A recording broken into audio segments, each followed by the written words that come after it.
Uma pesquisa recente da ONU revela que o déficit habitacional na América Latina subiu de 38 milhões na década de 90 para algo em torno de 50 milhões em 2011. Para as Nações Unidas, garantir moradia digna à população é um dos maiores desafios dos países da região. No Brasil, quase 6 milhões de pessoas moram em condições inadequadas. Diante desta realidade, as invasões muitas vezes são adotadas como alternativa por quem não tem teto. Na Paraíba, o MPF defende direitos de moradores que ocuparam prédio abandonado de antigo hotel da capital, João Pessoa. Ruas que se transformam em moradia, áreas onde casas não deveriam existir. Sem ter onde morar, milhares de pessoas se arriscam. Muitos deles cadastrados há anos em programas de habitação dos governos estadual e federal. Minha Casa Minha Vida. Eu me inscrevi em 2009, ainda estou esperando, até agora fui lá. Semana passada fui lá, renovei o novo cadastro e eu estou esperando, né? Já faz muitos anos que sou cadastrada e nunca quis sair minha casa, até hoje. Aquela casa é minha dívida, não é minha casa, minha vida não. Cansados de promessas, um grupo ocupou em abril deste ano este imóvel localizado no centro de João Pessoa. O pessoal lá no centro tem um prédio vazio e a gente se reuniu e veio. E aqui estamos, né, na luta, batalhando, vendo aí quais os órgãos que podem olhar pra gente. Tinha condição de pagar mais aluguel, o dinheiro não dava mais, porque eu tenho seguro, eu, meu filho e dois netos. Aí eu vim pra cá porque não tinha condições mais de pagar aluguel, né? A área ficou abandonada durante aproximadamente 10 anos. No local, a quantidade de lixo chama a atenção. Se for retirado o lixo, forem feitos pequenos reparos, ele se presta à moradia. E nós sabemos que a tendência urbanística moderna é de que as moradias sejam exatamente concentradas em prédios desocupados. Aquilo jamais voltará a ser um hotel, em hipótese nenhuma. Também é um local inapropriado para o funcionamento de repartições públicas, porque simplesmente não tem estacionamento. E hoje em dia uma repartição pública não pode ser colocada num local onde não há estacionamento.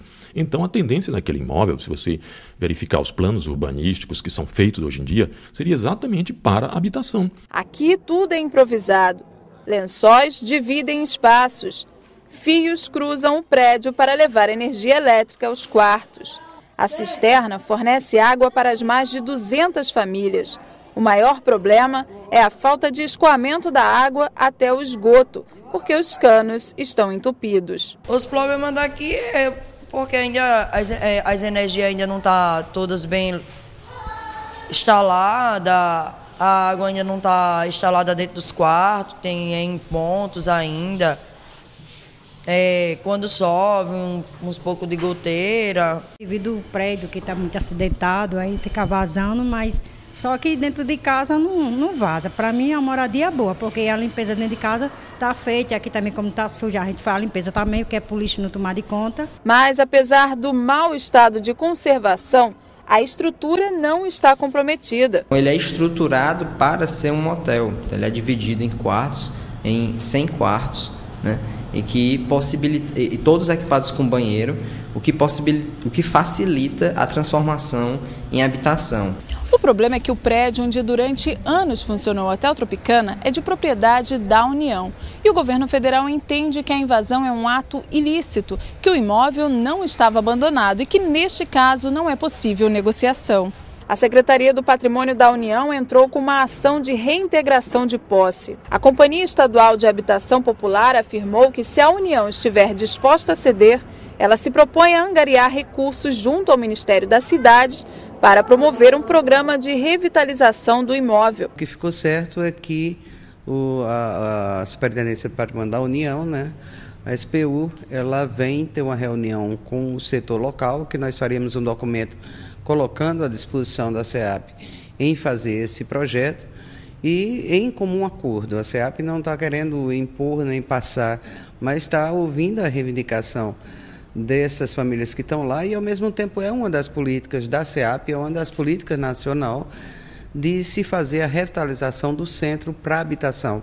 A recomendação foi feita durante a audiência pública, organizada em conjunto com a Defensoria Pública da União, que reuniu representantes da sociedade e de órgãos responsáveis ligados ao caso. Na audiência que nós realizamos aqui no Ministério Público Federal, infelizmente, não foi possível conseguir um acordo entre as partes envolvidas, principalmente por conta da resistência da União Federal e dos proprietários, ex-proprietários do hotel, que se encontra sob júdice, em concordarem com a permanência provisória daquelas pessoas, enquanto elas seriam redistribuídas para outros programas sociais na medida das possibilidades.